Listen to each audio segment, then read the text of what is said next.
We talk candidly to them about the fact that mom and dad are grossly overpaid. I'm Kristen Bell on set with Romper, and this is how I try to handle the big parenting questions. We talk about privilege a lot in our house because we have a lot of privilege. And what do you do when you have too much? What's your responsibility there? To share it, right? So I don't want them to think that our lifestyle is ever the norm. And I actually sometimes hold back on buying things for them or just giving them anything because I don't necessarily think it's healthy to just get whatever you want when you want it. If they see something they like, we'll go, oh my gosh, great, add it to your Christmas list. So that there's an anticipation and a buildup and a sense of earning something.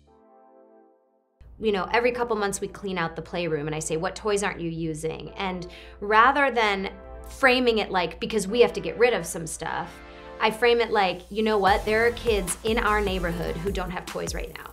Think about it for a second. Imagine what it would be like if you didn't have these toys. You'd be so bored, right? And they're so eager to have these big emotions and see what they feel like on, that it's a really good exercise to get them, again, you know, to lean towards empathy and compassion.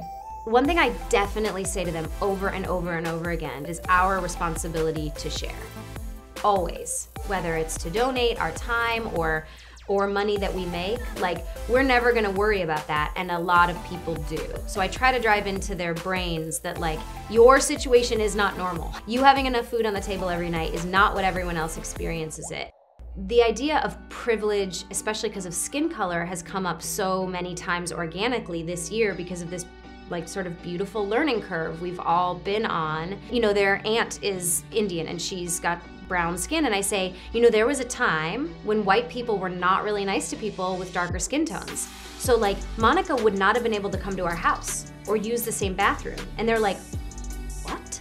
And I'm like, Violet wouldn't have been able to come over. You wouldn't have been able to go to school with half the kids you go to school with. When you put it in their vocabulary and put it on like their friends, what if you couldn't see her anymore? They begin to internalize what that feeling is. And then I'm like, also, isn't that nuts?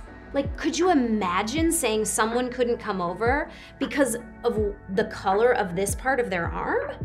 And they're like, that's so stupid. And I'm like, exactly. And we have to maintain that we are treating everybody equally. They have studied who Martin Luther King was in school, and Rosa Parks and Cesar Chavez, and like all these people who helped a marginalized community. And we look at those people in our lives as heroes.